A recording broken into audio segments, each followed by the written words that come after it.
አቶ ጌታቸው ረዳ ለጀዋር መሐመድ ንግግር ምላሽ ሰጡ።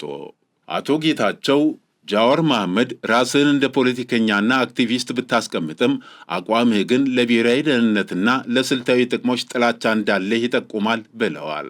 የጠቅላይ ሚኒስትሩ የምስራቅ አፍሪካ አማካሪ ሚኒስትር አቶ ጌታቸው ረዳ ትናንት ምሽት ለፖለቲከኛ ጀዋር መሐመድ ጠንከር ያለ ምላሽ ሰጥተዋል።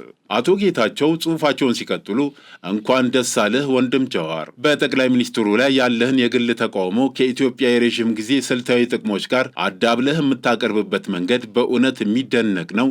ገዢውን ፓርቲ መጥላት በገዢው አካል ፖለቲካና በመንግስት ብሔራዊ ጥቅሞች መካከል ያለውን ልዩነት ከመለየት ነፃ አያደርግህም ብለዋል። አያይዘውም ባለፉት ጥቂት ቀናት ውስጥ አንተ ቀድሞ የጠቅላይ ሚኒስትሩ አጋር የነበርክ፣ አሁን ግን ጠንካራ ተቺ የሆንከው ኢትዮጵያ በሱዳን ግጭት ዙሪያ ስልታዊ ጥቅሟን ለማስጠበቅ የምታደርገውን ጥረት በተደጋጋሚ ስትወርፍ ቆይተሃል። የምታሰራጫቸው አንዳንድ ዘገባዎች ወይም የምታጋራቸው ሀሳቦች በራሳቸው ሲታዩ እውነት ሊሆኑ ይችላሉ። ሆኖም ግን የኢትዮጵያን ስሌቶች እየቀረጹ ካሉ ሰፋ ያሉ ስልታዊ ሁኔታዎች ውጪ ነጥለህ ታቀርባቸዋለህ። እውነታዎች ከቅርጽና ከስልት ተነጥለው ሲቀርቡ በቀላሉ አሳሳች ወደሆነ ትረካ ሊቀየሩ ይችላሉ ብለዋል። በከባድ ጂኦፖለቲካዊ ፉክክር በሚታወቅ ቀጣና ውስጥ ኢትዮጵያ እንደ ተገብሮ ተመልካች መሆን አለባት ብለህ በቅንነት ታምናለህን? በሱዳን እየታየ ያለው አሳዛኝ ሁኔታ በባህር ጣልቃ ገብነት እየተባባሰ መምጣቱ ግልጽ ነው። ነገር ግን ጥቅሟን በማሳደር ረገድ ኢትዮጵያ ልዩ አይደለችም። እንዲያውም ከማንኛውም የክልሉና ከዚያም ውጪ ካሉ አገሮች ይልቅ በሱዳን አለመረጋጋት ምክንያት የከፋ ጉዳት የሚደርስባት ኢትዮጵያ ናት። በቀጥታ የሚመለከታትና ዋጋ የምትከፍልበት ጉዳይ አላት። ግብፅና ሌሎች የክልሉ ተዋናዮች ገለልተኛ አሻጋሪዎች አይደሉም። ይልቁንም ለሚፈልጉት ተፋላሚ ወገን እንዲያደላ የግጭቱን አቅጣጫ በንቃት እየቀረጹት ይገኛሉ ብለዋል።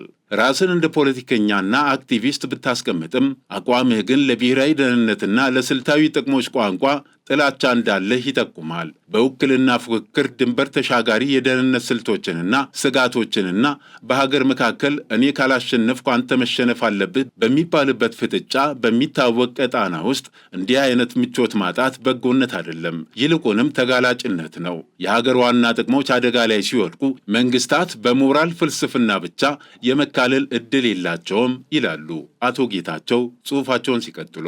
በእንዲህ ያለ አካባቢ የሞራል ልዕልና ለማሳየት መሞከር በስሜት ደረጃ እርካታ ሊሰጥ ይችላል። ነገር ግን ስልታዊ አካሄድ አይደለም። ፖሊሲን መተቸት ተገቢ ነው። ሆኖም እያንዳንዱን እንቅስቃሴ ከጠቅላይ ሚኒስትር አብይ መንግስት ስለመነጨ ብቻ እንደ ስልታዊ ስህተት አድርጎ ማቅረብ በትንታኔ ፋንታ የፓርቲ ቂምን የመተካት አደጋ አለው። ከሁሉም በላይ ደግሞ ወደ ከፍተኛ ስልጣን የመውጣት ፍላጎት ያለው ማንኛውም ሰው በመንግስት በአገር ተቋም ላይ ሁሉንም አውዳሚ የሆነ አቋም ከመያዝ መቆጠብ አለበት። መንግስታት ቢቀያየሩም ስልታዊ መልክዓ ምድራዊ ሁኔታዎች ግን ቋሚ ናቸው። የኢትዮጵያ የረዥም ጊዜ ብሔራዊ ጥቅሞች ለጊዜው ስልጣን ላይ ካለው ፓርቲ የተለዩና የሚበልጡ ናቸው።